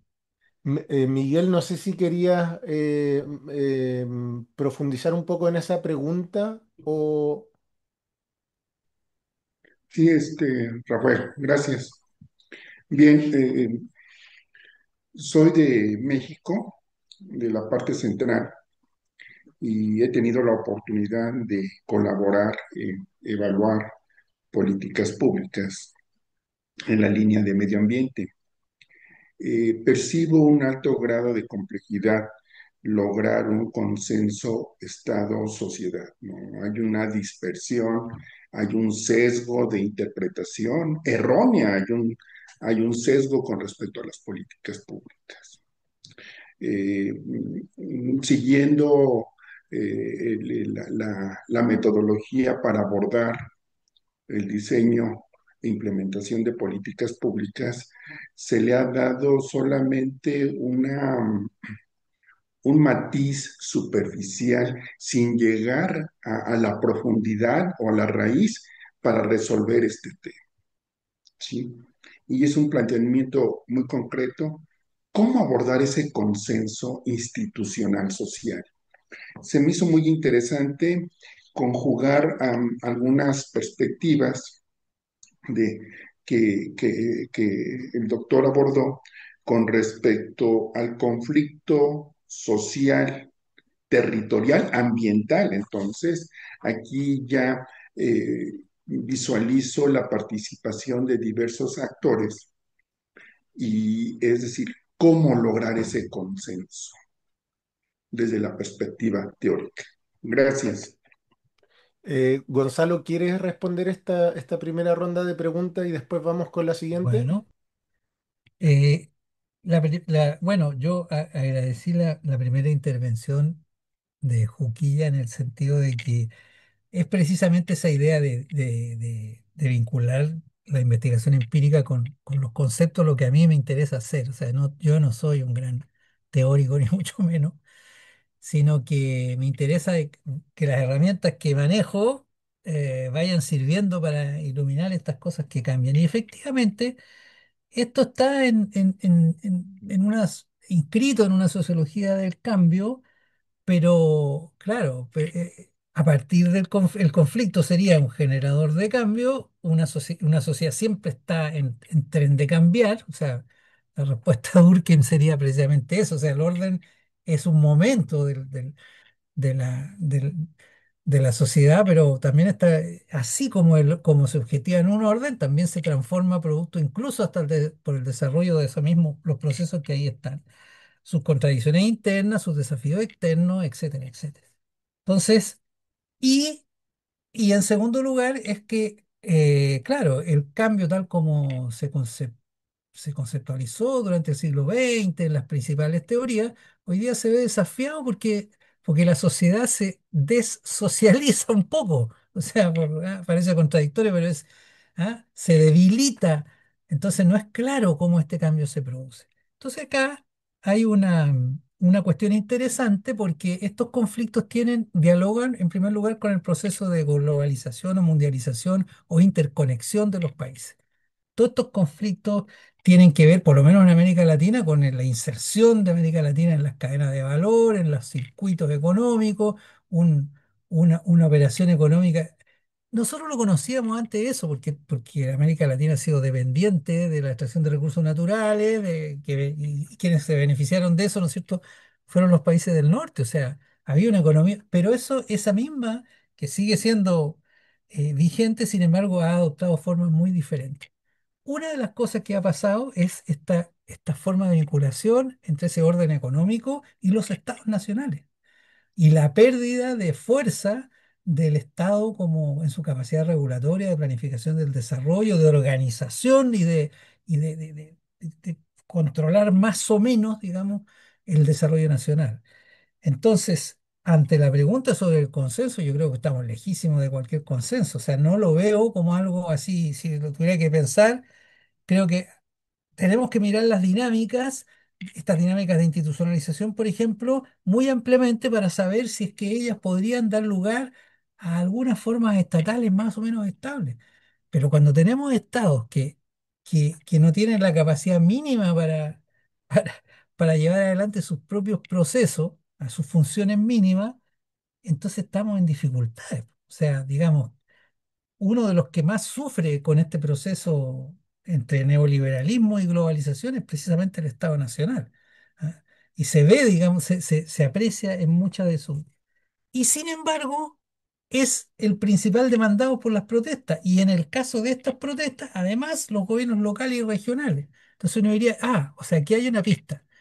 Si se fortaleciera un Estado más descentralizado, posiblemente, si se fortaleciera en términos de capacidades, pero también en términos de autonomía, quizá podría haber una institucionalidad que tuviera un mejor diálogo con la conflictividad existente que surge de de este propio tipo de actividades de desarrollo, de crecimiento, lo que sea. Una segunda pista que surge de ahí mismo, esta idea de que estos conflictos interpelan directamente a las empresas a veces, sería que, bueno, entonces tendrían, y ahí paso a lo de las élites, esas empresas, ¿cómo forman parte de llamemos así, de una gobernanza local o regional? Hasta ahora lo que ocurre es que por lo menos estoy pensando en Chile principalmente, pero creo que es así en otros lugares, esto se resuelve al nivel de los grandes acuerdos nacionales e internacionales, los países suscriben, ¿no es cierto?, pactos de libre comercio, se adscriben a normas de diversa naturaleza y después entonces llega al territorio, pero sin ningún tipo de... O sea, yo digo a veces, hay empresas que invierten y por supuesto que sus responsables ni siquiera saben dónde lo están haciendo. ¿Qué es ese territorio? ¿En qué consiste? ¿Qué está pasando ahí? Nada. Y no necesitan saberlo. Solo necesitan saber porque los propietarios no son personas individuales, sino que son fondos de inversión, etcétera. Lo que les interesa saber es cuánto van a sacar y en cuánto tiempo, ¿no? Entonces, con ese diseño es muy difícil. Y el Estado actúa como un protector, catalizador. Piensen ustedes, ahora estamos en el asunto de la transición energética. y la lucha contra el cambio climático. Entonces ahora son las tecnologías verdes, y la producción del litio, ¿no? Y el hidrógeno verde, etcétera. Esas son bueno, pero en el diseño de esas estrategias para llevar adelante ese tipo de inserción, no hay mayor novedad. No hay una novedad efectiva, digamos, respecto de cómo esto se va a organizar de otra manera. Sin embargo, diría que las élites al mismo tiempo sí han hecho aprendizaje sobre los conflictos. Entonces hoy día yo me tengo ganas de grabar una propaganda que hay de una de las principales empresas forestales de Chile, ¿no? Hay toda una zona en el sur de Chile que es, digamos, que está plantada intensivamente de pinos para exportación de celulosa, etcétera. Y si uno escucha esa propaganda, piensa que está escuchando una propaganda de Greenpeace, porque dicen ellos que están. ¿Qué es lo bueno de trabajar por la sustentabilidad? Dice. ¿Ah? O sea, cada bosque nativo que plantamos, dice, o sea, no hablan de la faena principal, que es hacer crecer un cierto tipo de árbol y cortarlos para convertirlos en chips, sino que de lo que hablan es de las iniciativas que han desarrollado para regenerar algunas partes, etcétera, iniciativas educacionales. Entonces no se diferencia mucho. Entonces uno dice, estoy dando un ejemplo un poco banal, pero eso se expresa en el cambio en las empresas por gerencias de asuntos comunitarios. El tema de la sostenibilidad está fuertemente incorporado.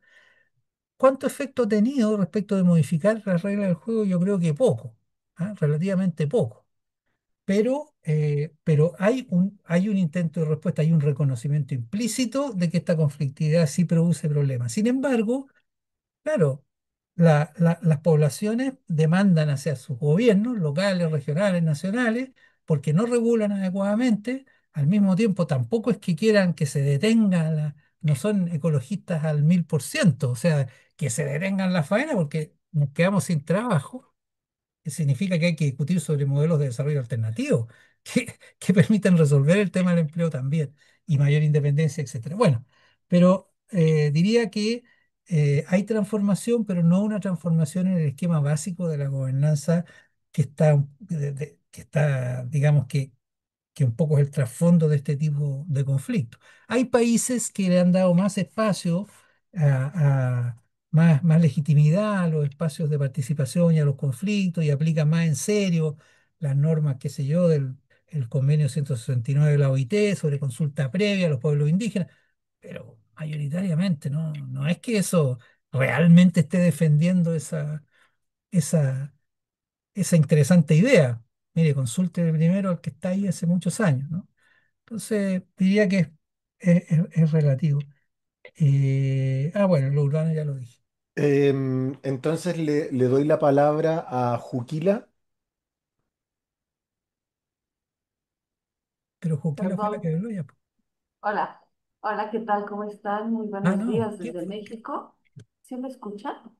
Sí, Sí. Gonzalo, el que había hecho la pregunta era Miguel. No, pero antes la primera pregunta fue Era de yo, Miguelito. Romy. Ah, Ah, era Romy. Yo por alguna razón me sí, confundí, sí, pensé que era sí, sí. Julia. Ya, ok, Ok, ustedes me perdón. indican. Pues mucho gusto, buenos días desde México. Primero felicitarte por la excelente presentación que nos has hecho. Ha sido muy estimulante, especialmente porque pues yo me encuentro en el estado de Oaxaca, aquí en México, uno de los estados justamente en donde está en la vida cotidiana la participación social a través de una diversidad muy amplia de acción colectiva. Y eso entendemos que en la medida en que hay mayor acción colectiva, habla de las tensiones y de los diferentes conflictos que están permeando en el acontecer diario.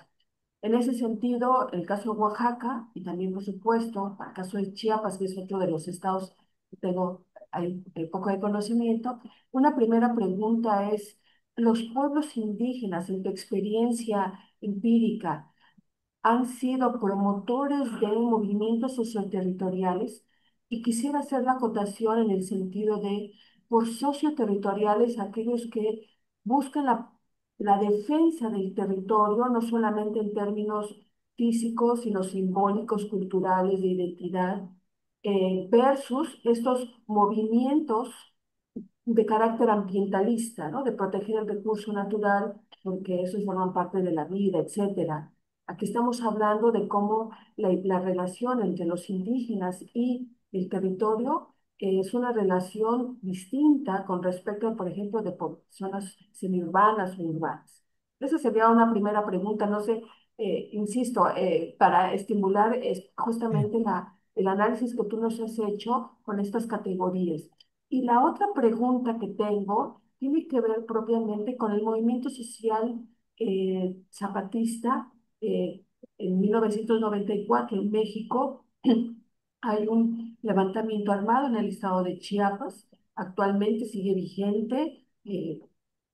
Este movimiento tiene una característica, un movimiento de largo aliento, además, digamos es un parteaguas con respecto del movimiento social tradicional, está digamos que en la lógica de los nuevos movimientos sociales, pero tiene una característica. Su interlocutor, si bien es el Estado, es siempre la lucha contra el capitalismo y a transformar todas las formas del capital.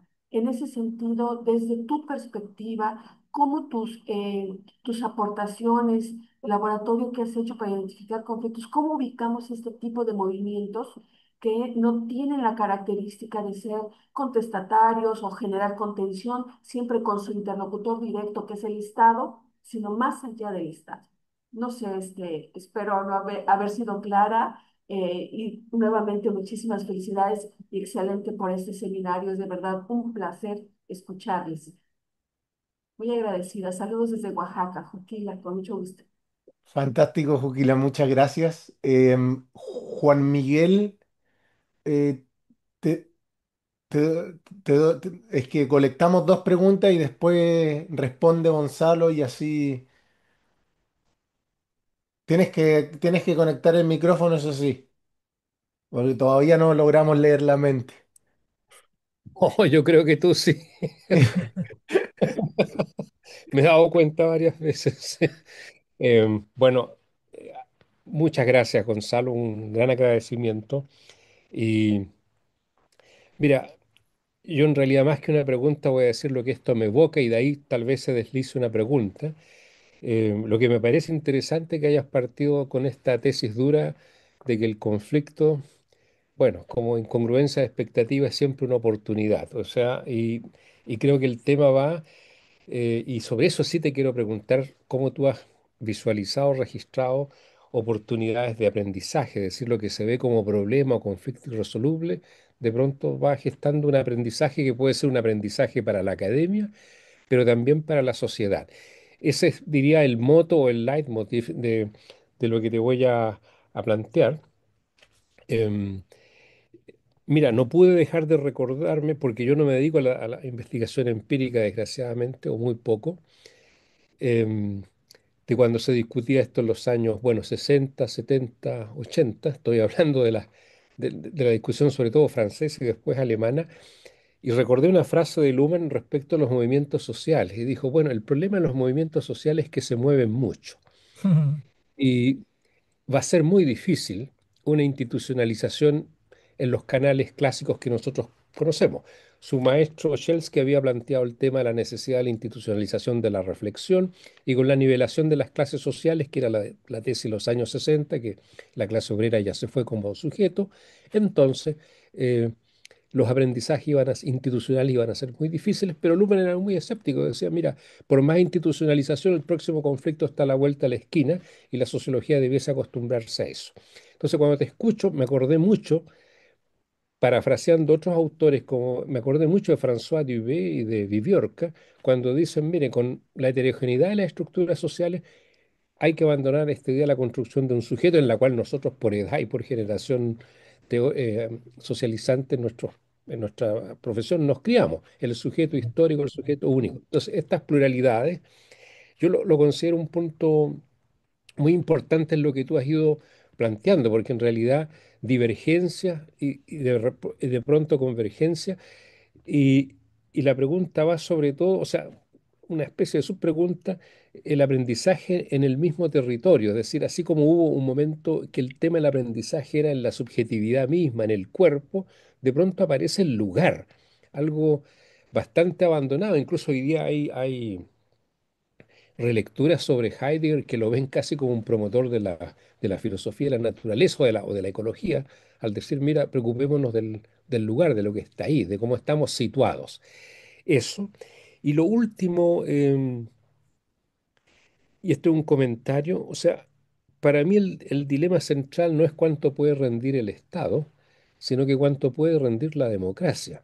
Pero precisando de que una democracia sí puede necesitar de un Estado fuerte. Esto es un poco salirse de la disyuntiva Estado versus mercado, Estado versus sociedad civil, sino que el Estado sea precisamente el que encarna y representa, a pesar de toda esta diversidad que tú nos has mostrado y que en los últimos 20 años se está tematizando. En ese sentido va un poco mi comentario, Gonzalo, es decir, sobre los procesos de aprendizaje frente a estas cosas que, bueno, que rompen las respuestas que normalmente se han dado. Y nuevamente, muchas gracias por tu exposición. Muchas gracias, Juan Miguel. Gonzalo, te doy la palabra. Mira, Cuquilla, yo creo que, claro, los ejemplos que tú pones son una de las orientaciones que están presentes en este tipo de conflictos. En el caso de los pueblos indígenas, nosotros, como yo te decía, no tomamos un conflicto que quizá es el más importante para los pueblos indígenas en Chile, que es el conflicto por la tierra, por la recuperación de la tierra. Pero aún así, en nuestra base de conflictos, que excluye eso, en la mitad de los conflictos está presente actores de los pueblos originarios. Es decir, estamos pensando que en Chile esa presencia demográfica no es tan fuerte, o sea, es una presencia de 10-11% de la población, pero sin embargo, precisamente por, por esta presencia más rural, por el tipo de conflicto ambiental que se produce en territorios que anteriormente no habían sido utilizados, no habían sido incorporados al mercado, digamos, y a la producción, etcétera, hay mucha presencia de pueblo originario. En el caso de Perú también lo había, pero no de la misma manera, a pesar de que el componente indígena era fuerte. Sin embargo, por lo menos estadísticamente no nos daba tanta presencia. Ahora, eh, y eso en algunos casos se da exactamente lo que tú dices. El habitante del territorio, que es un habitante además ancestral, que está hace mucho tiempo, donde además su concepción de la vida incluye el territorio, esas sí que son concepciones bastante territorialistas, a diferencia del orden jurídico más abstracto que a lo más llega a la división territorial administrativa, pero no, por lo menos en la mayoría de los países no tiene una consideración más particular de los territorios y sus diferencias. Ese habitante tiene una forma de aproximarse generalmente a la problemática territorial distinta de la que puede venir del mundo científico o de otros lados que parte del tema de la sustentabilidad de la naturaleza. Y de hecho, acá hay algunas experiencias bien interesantes a propósito de aprendizaje. También en el plano local existen algunas experiencias muy interesantes. Entonces, hay una, por ejemplo, de protección del Parque Nacional Villarrica, y el Parque Nacional Villarrica partió hace muchos años como una reserva, producto del énfasis de ciertos científicos, básicamente, que se la jugaron para que eso se declarara una zona en la cual no se podía ir a cortar el bosque, digamos. Pero lo interesante fue ahí que grupos indígenas actuales, que no son tampoco, o sea, el líder de ese grupo, por ejemplo, es un joven que claramente conoce más que su propio territorio, o sea, ha ido a estudiar fuera, etcétera. ¿Y qué plantearon ellos? Dijeron, bueno, sí, esta reserva nosotros queremos que sea, pero nosotros habitamos aquí, porque era tan dura la normativa que los excluía, o sea, tenían que salir de ahí porque no podían, porque para proteger eso había que, digamos, mantenerlo más o menos incólume. Entonces ellos más bien dicen, no, o sea, aquí protejamos esto, por supuesto, porque además, pero esto es también la base de nuestra vida y por lo tanto no puede ser una cuestión, digamos, que oponga la meta ambiental con la meta, digamos, de sustentabilidad socioambiental que ellos tenían. Y bueno, y lograron una innovación institucional para generar un esquema de gobernanza donde están representados y por lo tanto donde quienes están ahí tienen algo que decir y se comprometen, por supuesto, a no destruir el bosque, porque las comunidades humanas son muy, históricamente han sido extraordinariamente buenas para destruyendo los entornos en los que habitan. O sea, no sería la primera vez que eso sucede. Entonces, bueno, eso por un lado. Pero no siempre coinciden los intereses. Hay varios casos en los cuales se ven esos intereses de... Y luego también la legislación opera a veces en favor de la concertación, otras veces en favor de la distinción. En fin, la legislación ambiental es una cosa, la legislación de pueblos indígenas es otra, en fin. Ahora, sobre el tema de los zapatistas que dices tú, bueno, obviamente hay algunos, hay muchos, no sé si muchos o pocos, no he hecho esa parte, no he estudiado esa parte, pero hay conflictos donde lo que se intenta o algunos que dicen no queremos institucionalizar, nosotros somos autónomos, nosotros decimos, bueno, es lo que vamos a mirar ahora, pero decimos, bueno, hay ahí una forma de institucionalización que se busca sostener de manera estable y un conflicto para que dure, un movimiento para que dure, tiene que tener alguna forma de institucionalidad.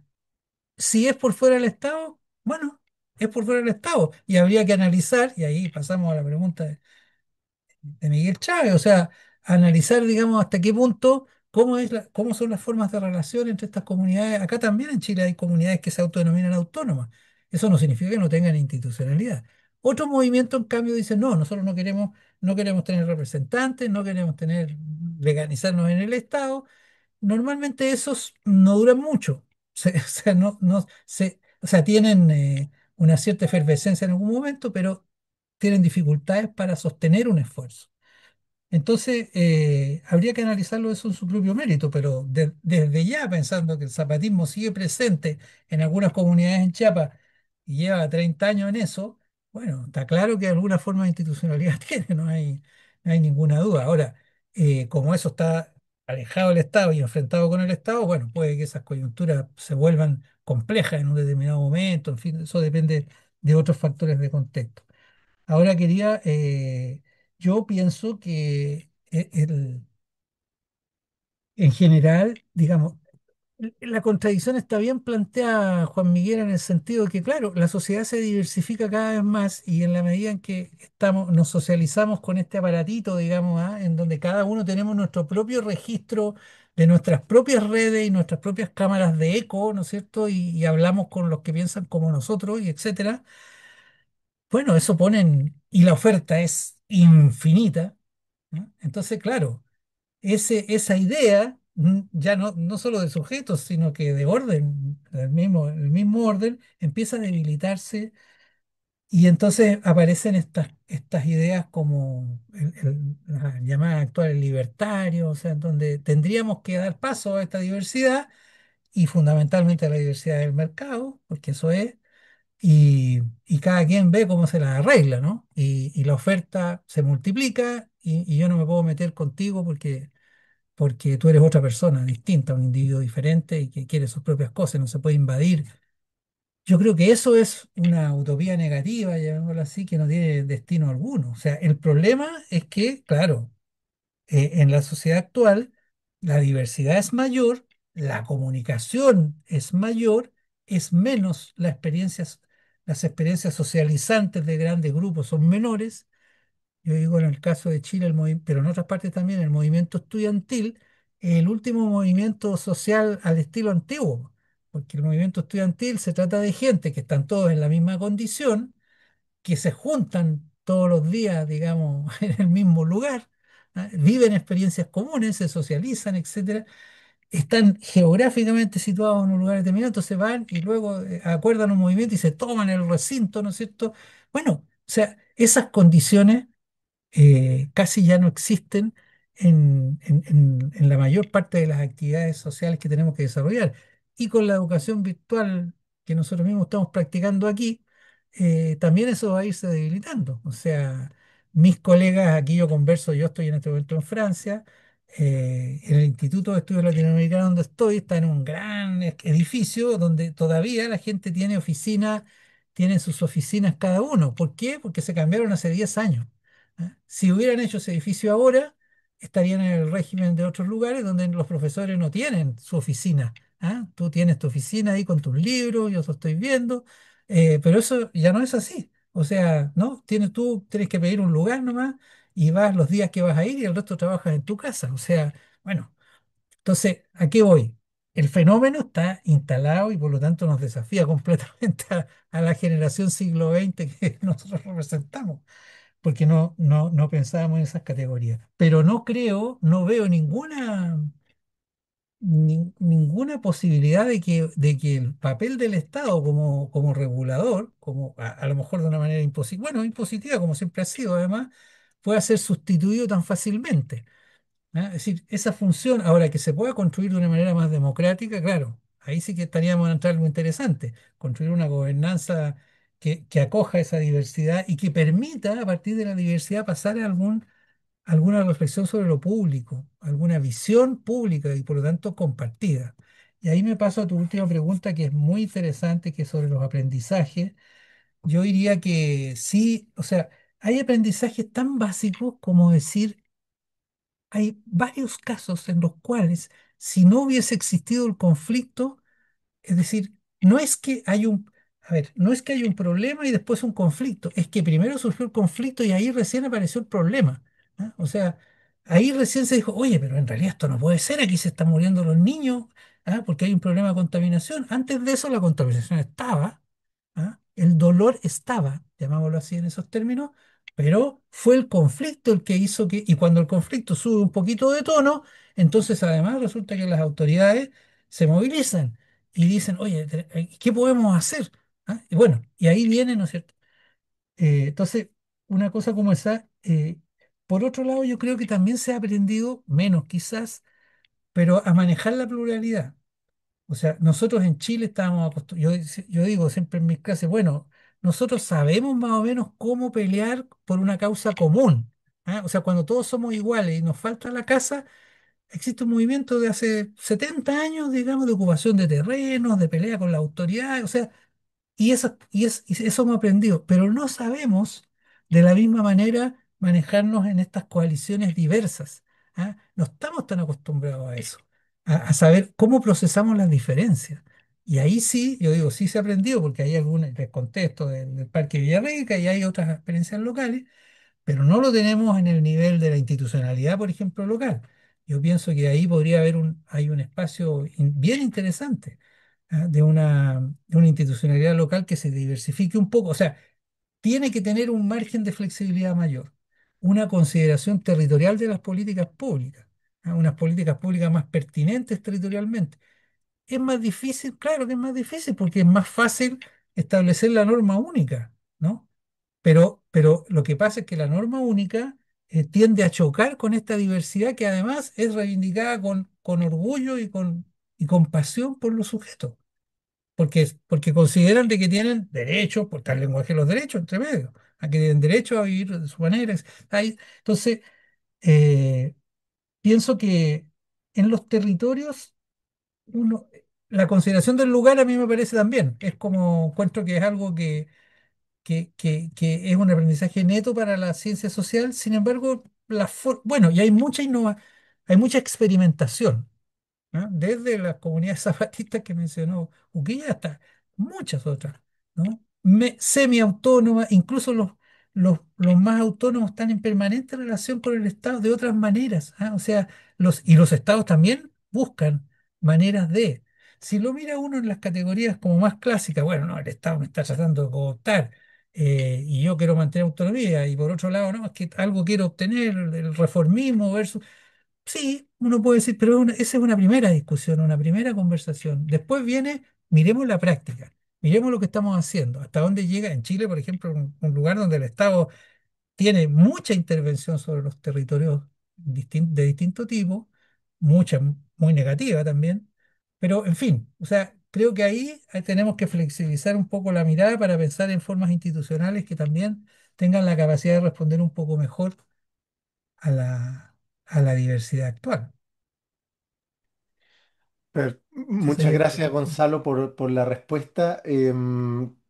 Quería preguntarle a Lisbeth Alvarado si es que quería formular el comentario o pregunta que hizo a viva voz. Lisbeth, ¿quieres la palabra?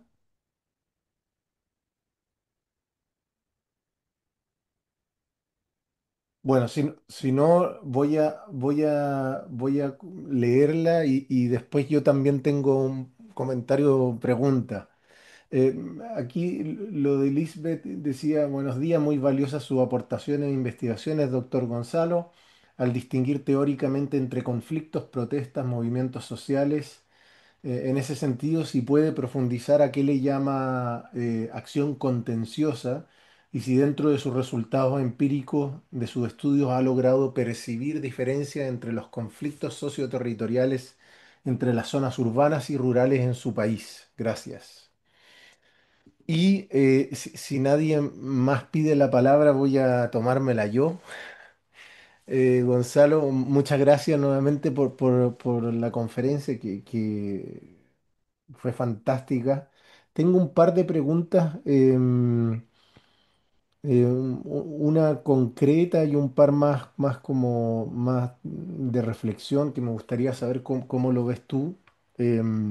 La primera concreta es si es que tú nos mostrabas un gráfico sobre la proliferación de conflictos o protestas que si mal no recuerdo era de los últimos 10 años o 15 años, ¿no?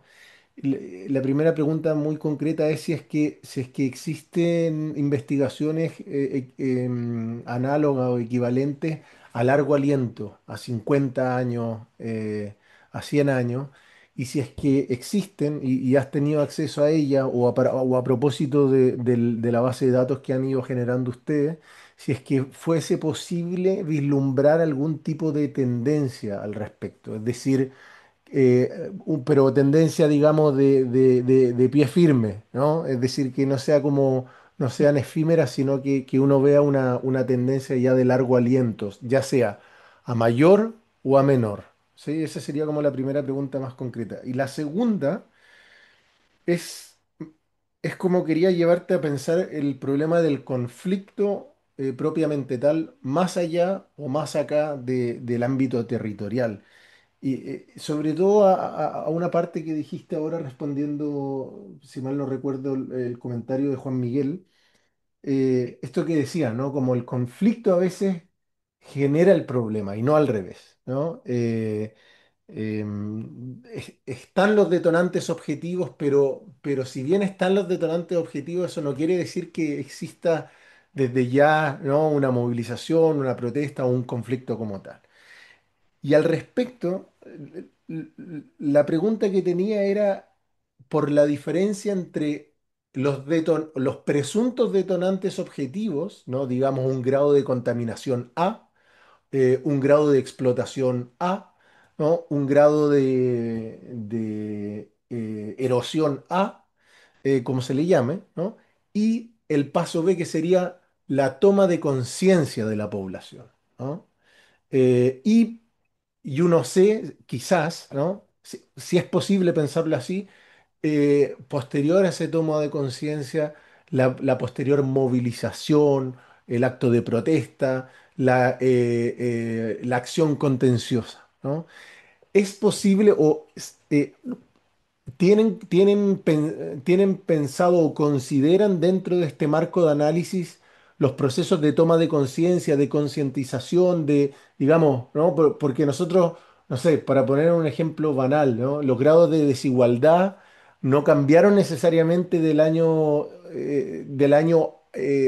no quiero decir que la revuelta haya tenido que ver necesariamente solamente con esto, pero no es que hubo un cambio del 2018 al 2019, ¿no? Entonces, ¿por qué el 2019 y no el 2018, por ejemplo? ¿No? Entonces, ¿dónde, si es que es posible, no sé si sistematizar, pero al menos si consideran como esa variante de la toma de conciencia dentro de este mecanismo de conflicto?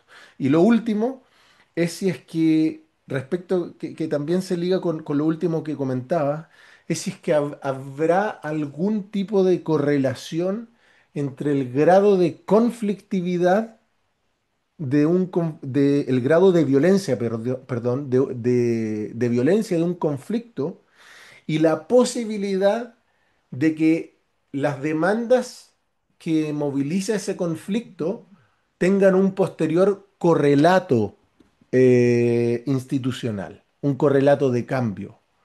¿Existe algún tipo de correlación entre violencia y cambio consagrado institucionalmente? Y con esto no me refiero a la institucionalización del conflicto o del movimiento, sino que a una presunta consagración del cambio que exige Mm, aquel mm, movimiento, mm. ¿no? Entonces, y con esto no quiero, nuevamente, no quiero dar la sensación de que se necesite valorar necesariamente desde un punto de vista positivo o negativo la violencia, ¿no?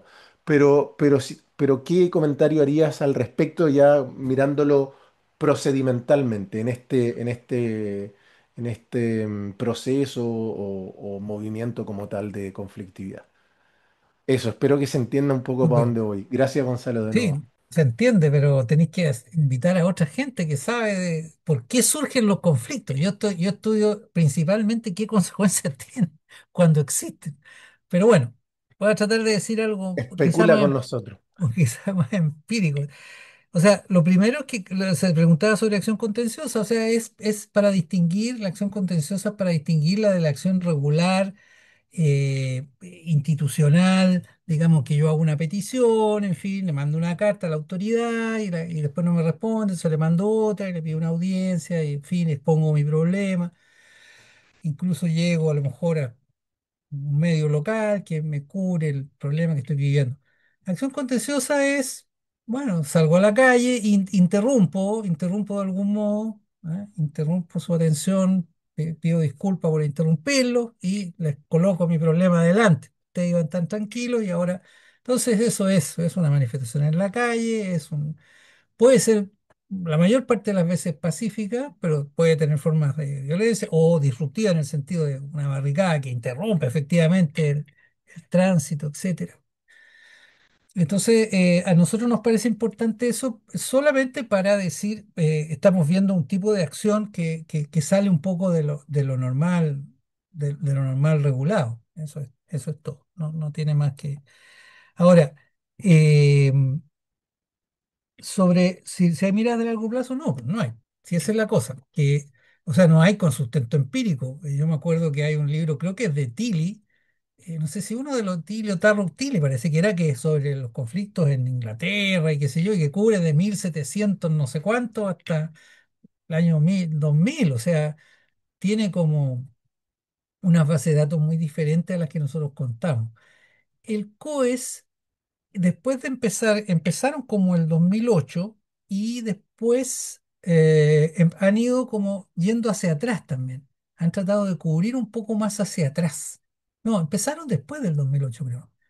Sí, porque llevan 10 12 años. Sí, empezaron como 2010 o 2012 algo así, y después fueron yendo, actualizando, pero también hacia atrás para ver si lograban enlazar, no sé si lo han logrado, con algunos estudios como el que hizo, no me acuerdo cómo se llamaba la iniciativa, pero donde estaba Fernando Calderón y otra gente del PNUD, qué sé yo, que tenían algunas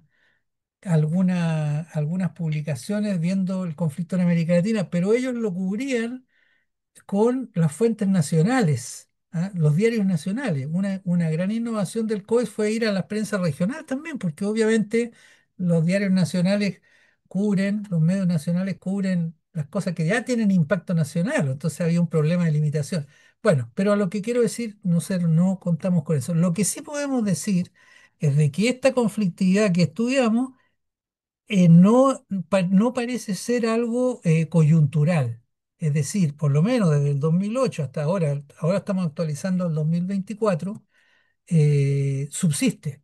O sea, incluso entre las protestas han disminuido, claramente, porque estamos en etapa de desmovilización, pero existen.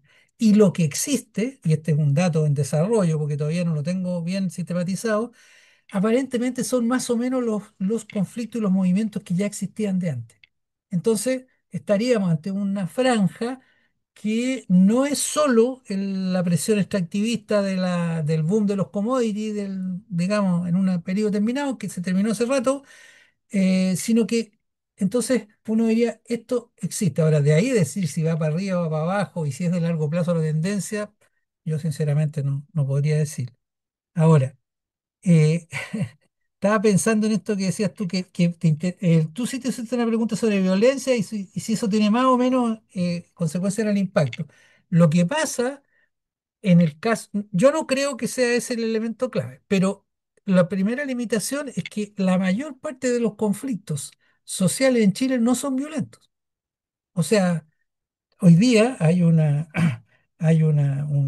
situación de disputa respecto de la desaparición hace un año de una persona, de una señora de una comunidad mapuche. Entonces, la gente del movimiento indígena dice, esta señora había peleado por su territorio, qué sé yo, y por eso que la mataron. Pero nadie sabe si la mataron o no. O sea, no hay ninguna evidencia de que eso sea así. Hay disputas. Entonces, aquí es lo que quiero decir, que ese caso, y ella se llama Julia Chuñil, y sale en la noticia, y digamos, y hay como.